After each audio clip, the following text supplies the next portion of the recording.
Okay, so what's up, dude and Bulldogs with another video. And today we are gonna be doing a reaction to the newest one. This one is film theory. Zootopia got stolen. Zootopia got stolen. Okay, let's see and find out what this will be about. Make sure to like, comment, subscribe to us what you want us to act tonight, so that bell icon so you get notified whenever we upload person to love and and Bulldogs. And without further ado, 3, 2, 1, let's see and find out what this will be about. Let's go. Zootopia 2 is actually a retelling of some of the darkest parts of American history. And on top of that, it's a warning of the worst that may yet come. Okay. Hello, Internet! Welcome to Film Theory, the show that has a cool little fanny pack with the subscribe button right there inside. Want me to inject it right into your veins? So, I don't know if you saw, but Zootopia 2 is absolutely cleaning up at the box office. Its opening weekend took home more than $500 million with a B dollars. Was the best animated film opening ever and the 4th biggest opening for a movie, period. Seriously, we are nipping at Thanos' heels here. Now that is an Avengers level threat. And you know what? Well deserved. It was a really sweet movie. Kind of just the first movie again, but that's okay. With these sorts of sequels, you either have to do something completely different or just more of the same. Both are valid options. If you don't know, Zootopia is a series all about a city full of talking animals, split up into several districts to best fit their needs. Savannah Central, Sahara Square, Tundra Town, and the Rainforest District. Our protagonists are a rabbit named Judy Hopps, who has become Zootopia's first rabbit police officer, and her partner, Nick Wilde, a fox con man turned cop. The pair saved the city and its minority of predator animals from a conspiracy to frame the predators as savage in the first movie. And Zootopia 2 expands the world of the first film, revealing that mammals aren't the only sentient animals walking around out there. Sure, fish may be food, but reptiles are a huge part of Zootopia, hidden in Well, that's kind of true, no cap. nooks and crannies and thriving outside of the city itself. We're also introduced to a viper named Gary DeSnake, and he's probably like my favorite character ever. He's just absolutely wholesome, and I loved his little fanny pack. Also, have to say that this movie directly addressed part of our last theory from a few weeks ago, explaining how the different districts weren't causing the terrible weather conditions that could lead to the destruction of the city. Apparently, they have something called a weather wall separating each of the districts, along with the climate wall that heats up Sahara Square and cools off Tundra Town. It's actually pretty central to the plot, but it's also not a physical thing we ever really see. Am I saying that these were pickups added at the last minute because of our video? No, but it makes you think. They weren't. I mean, it could be, but yeah. Really not a thing they added. But something else that makes you think? The fact that this movie is actually a giant retelling of a big part of American history. Yeah, if you look at the characters in this movie and the conspiracy they uncover, you'll realize that this looks awfully familiar to what you can find in a history book, especially in how Americans worked and were housed over the centuries. And scariest of all, it's actually a huge warning about the times we are currently living in. Yeah, I bet you didn't expect that one out of a movie with a sloth driving a sports car. So buckle up, loyal theorists, as we drive directly into this theory. Okay. My next question is, if you were a housewife, Oh my god. have you ever thought of what your tagline would be? I have, and I'll probably get it wrong, but it was I won't stir the pot. I'm here to throw it. In your face. Yes! Throw it, spin it, and serve it love hot. it. I love something it. volatile, but very on brand. If I could have made your quote my senior yearbook quote, I would have. You can stay and get your ass.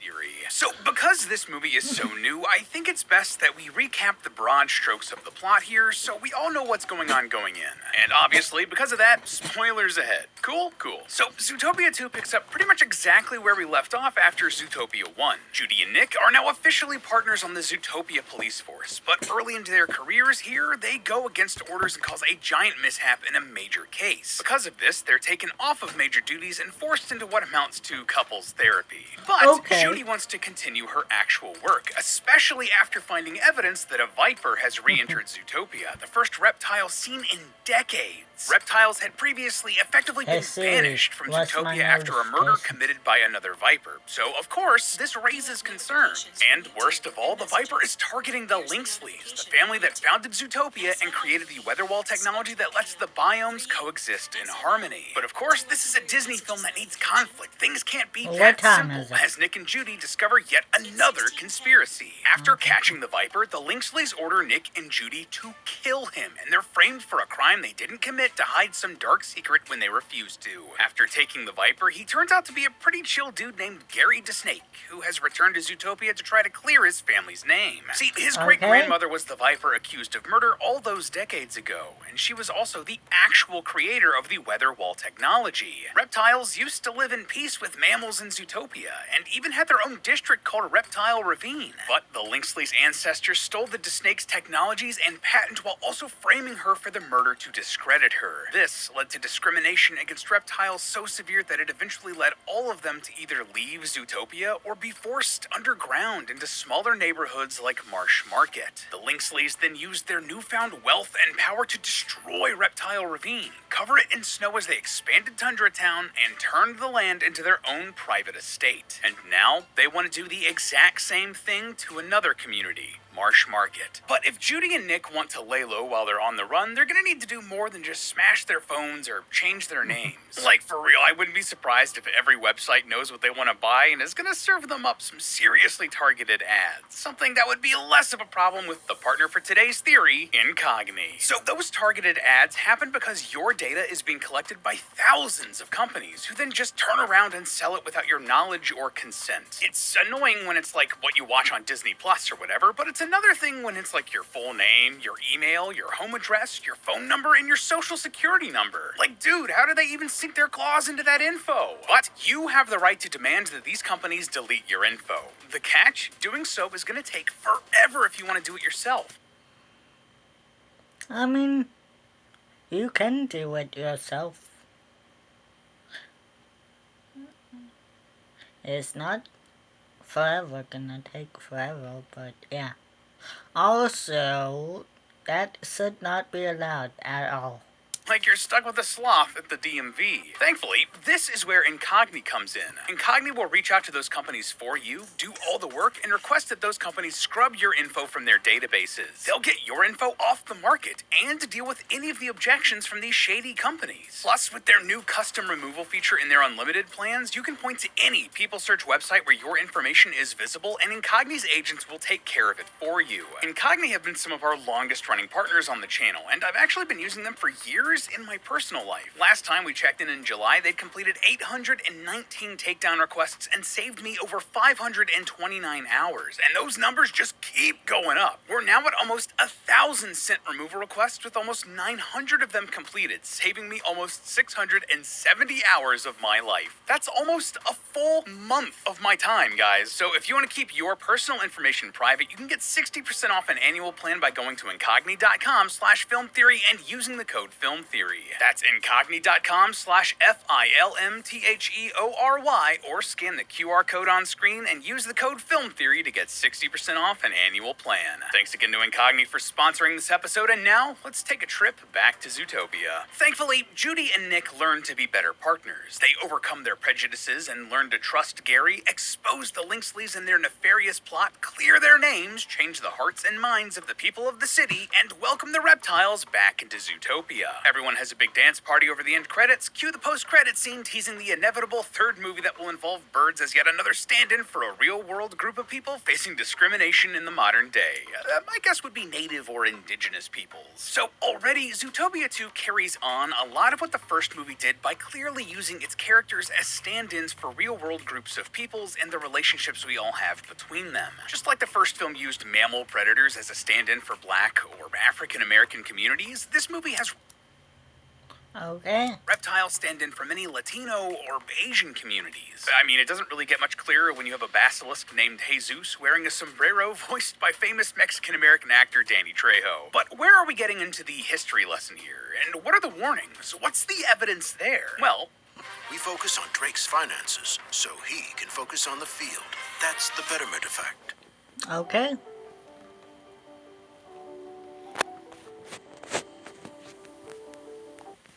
What's Let the go. evidence there? Well, piece of evidence number one, Zootopia wasn't built by who you think it was built by. This was the main conflict in Zootopia 2's plot, right? The Linksleys are credited as the founders of Zootopia and the people responsible for building its most important structures, like the weather walls. But this is a lie. The Linksleys were just taking credit for the work of other people, building up their own fame and fortune at the expense of the people who deserved that credit. Basically, they stole everything. Now, I'm sure that there are specific cases a lot like this in real life, but broadly speaking, important parts of cities or other areas in the country being created by people who don't necessarily get celebrated does have roots in real-world history. For instance, a lot of the big cities in the United States, particularly on the East Coast, were originally built by people who couldn't take advantage of those cities or even really live in them. New York City, Washington, D.C., and Charleston, South Carolina were all massive cities that used slave labor to build much of their landscape. People who were obviously not going to be able to freely live in those cities they just worked so hard to make. Now that is a very specific example, and Zootopia doesn't really show that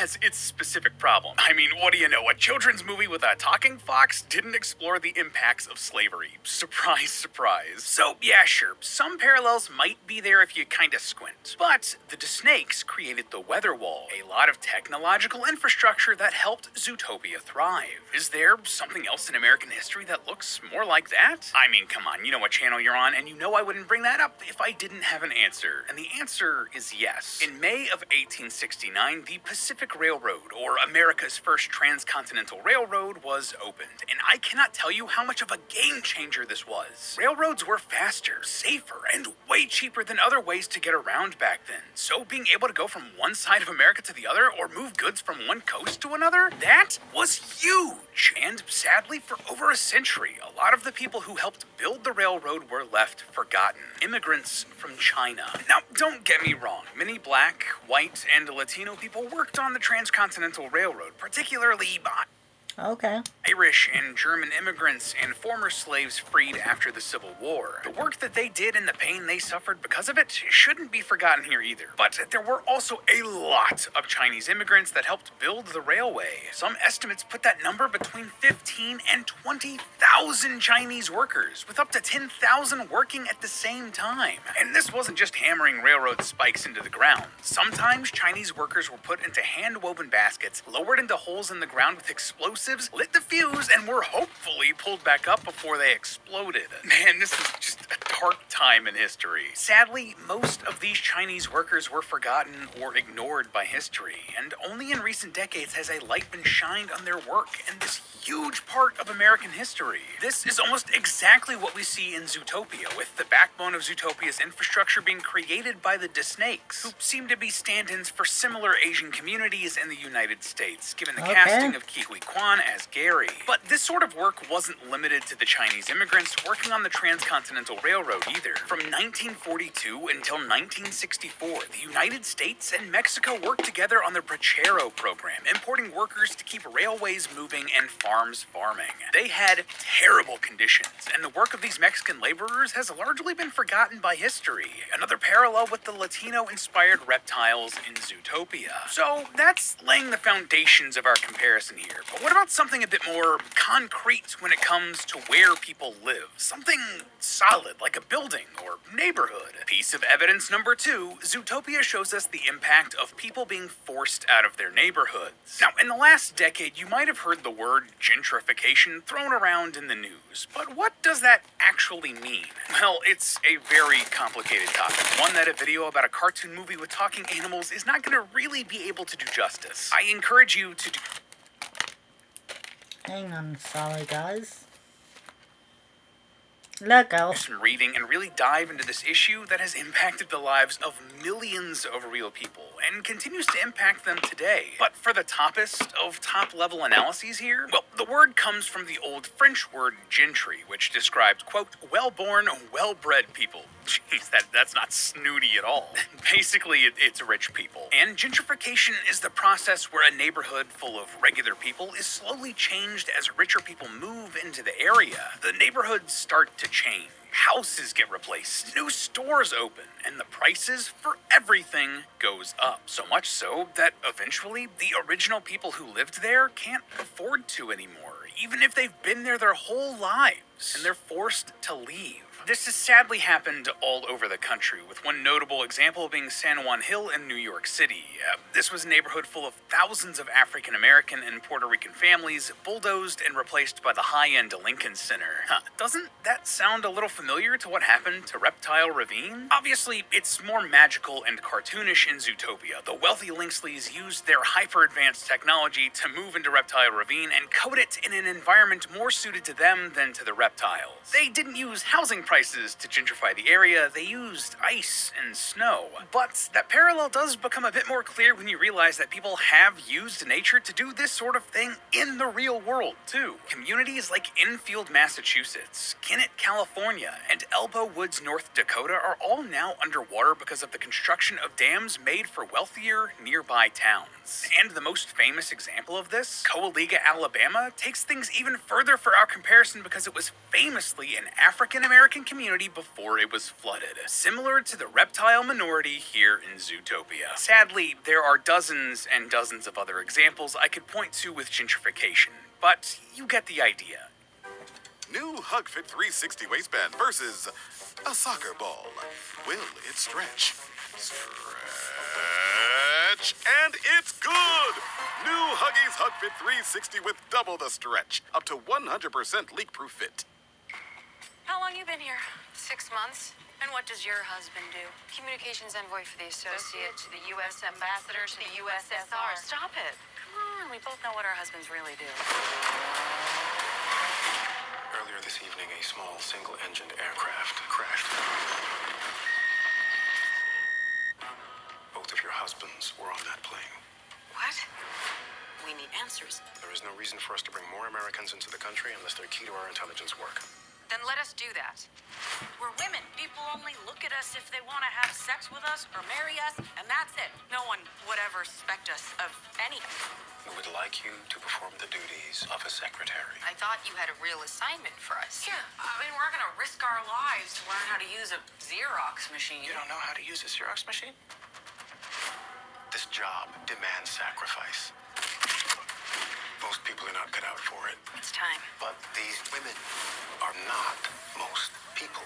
You could have killed someone. I didn't know his coal was flammable. Everything is flammable once you light it on fire. We've never gotten this close to high-level KGB before.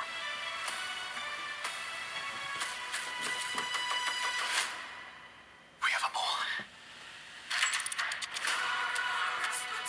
What if the answers you discover hurt more than not knowing? It's better than sitting in the dark. You're here because you want answers and because you want to get one step closer to what you really want.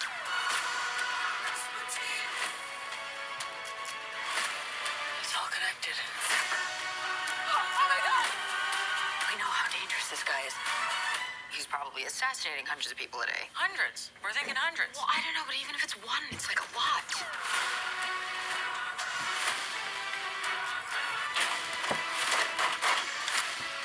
Moscow rules, B.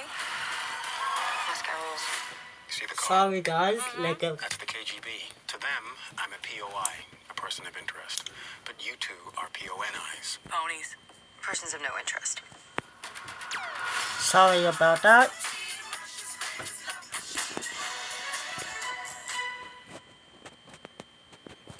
Okay, now let go.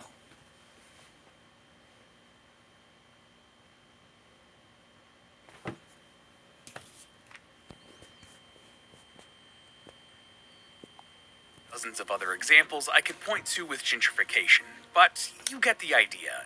And this leads us to evidence point number 3. It's still happening, and it's happening again. So, according to a Stanford University report, minority neighborhoods, especially black neighborhoods, are affected far more than others by gentrification. But while it's true that minority communities are affected more than others, in the end, this is a problem that doesn't just affect one group of people. It can and will affect everyone, because money doesn't care if you're a snake or a bunny. Hear me out. I think it's interesting that the next target of the Linksleys in Zootopia 2 are the residents of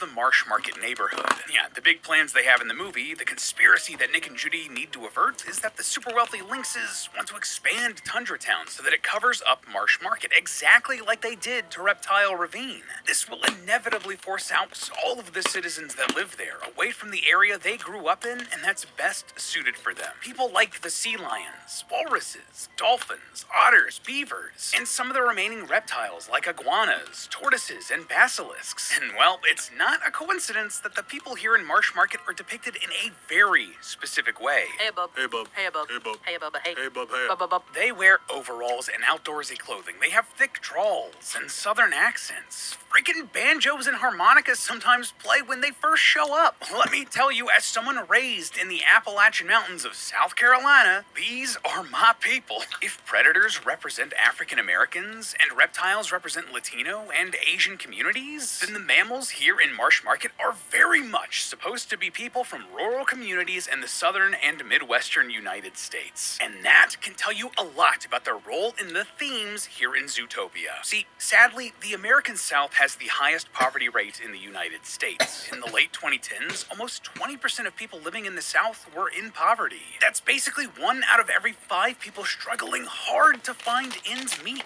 And of everyone who was both living in rural areas and in poverty, over half of them were in the South. And these sorts of people are just as much in danger of being taken advantage of by rich people, whether they mean to or not. Yeah, according to a 2005 paper by the Housing Assistance Council, this happens more than you might expect and for a variety of reasons. For example, cities can expand into rural areas, like what happened in Chester County, Pennsylvania. The eastern edge of Chester is close to Philadelphia, so as that city grows, more people from the city move into Chester, and as a result, some people are forced or priced out. Something similar is happening in Teton County, Idaho. This area is close to a lot of scenic forests and mountains, so people with a lot of money will move here for the natural beauty, which has priced many longtime residents out of the county. And as a third and final example, wealthy older folks have been moving to Beaufort County, South Carolina as they've retired. That last one actually hits really close to home because I have family and friends in Beaufort and spent a lot of time close to this area while I was growing up in Hilton Head and Edisto. And I can say firsthand just how much this area has continued to change over the last 20 years after this report. It's gotten way more obvious. If the Lynxleys get their way, this is exactly the sort of thing that's going to happen to Zootopia too, as the people of Marsh Market are forced out of their homes. They don't care who they hurt because they are so wealthy and powerful, as long as they continue to get their way and get more land, more territory. Like, there's a point in the movie where one of the Lynxleys has been confronted by the fact that the people of Marsh Market are going to be hurt and displaced by expanding Tundra Town. And what does he say? Waterfolk, like foxes, are lesser mammals. Zootopia, the movie, is straight up drawing this comparison for us. It's saying that money doesn't care who you are when it wants what you have. And loyal theorists, if we take the message of this movie just one step further, Zootopia is saying that this is going to affect you too. Yes, you there at home. Also, just want to point that out. Yeah, people do really get forced out of their homes and their buildings. And no, that isn't right for people to do. Life is not about that at all. But people just want to ruin what God gave us. And that's no cap. But they realistically can't.